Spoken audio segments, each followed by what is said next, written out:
talented choir students. My name is Regan, and this is the second video in the video series, How to Read Music. Last video, we learned all the basics about reading a sheet of music, and in this video, we're going a little bit deeper, a little bit more complicated topic, and we're learning about rhythm. So, rhythm starts with the time signature. The time signature can be found right after the treble clef or the bass clef symbol, and it's written almost like a fraction. The top part of the time signature is how many beats per measure there are. So in 4/4 time, there's 4 beats per measure. The bottom number tells us what note gets a beat. So in 4/4 time, the quarter note gets 1 beat.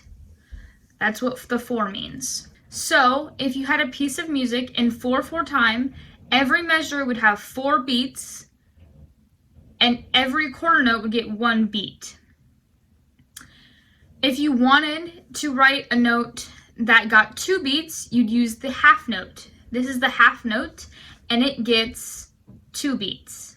So quarter note gets 1 beat, it looks like this, and the half note gets 2 beats, and it looks like this.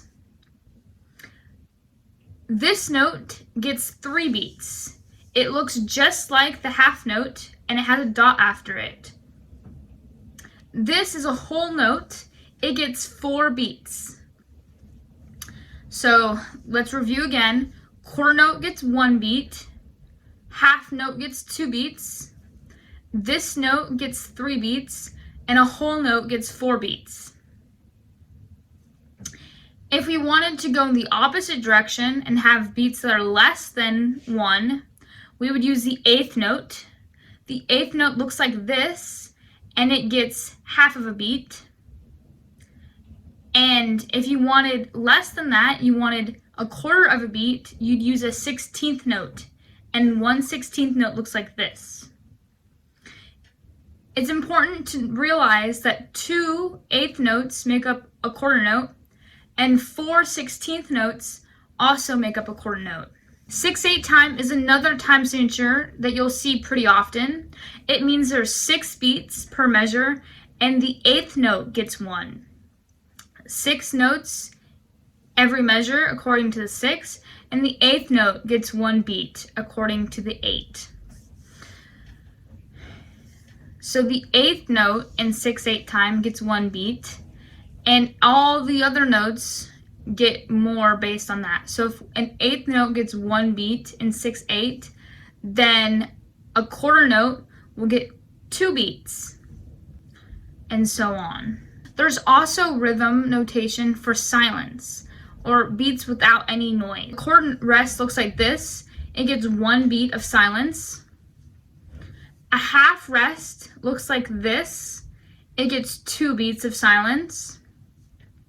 And a whole rest looks like this. It gets 4 beats of silence in 4/4 time. We can also go the other way like we did with the other rhythm notation. And an 8th rest looks like this. And a 16th rest looks like this. Just like in other notation, a 8th rest gets half of a beat of silence, and a 16th rest gets 1/4 of a beat of silence.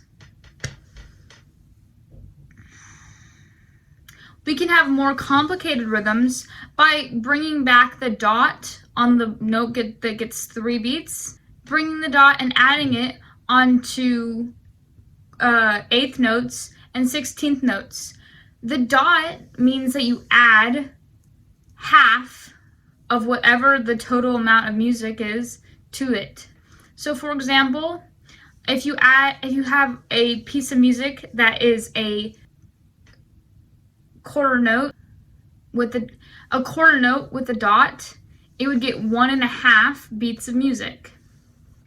And if you had a 8th note with a dot next to it, it would get 3/4 of a beat. It's important when you're sight reading for rhythm that you keep pace by tapping a part of your body. It could be tapping your foot or patting your leg with your hand, or patting your chest, anything like that, so that you can keep your internal beat.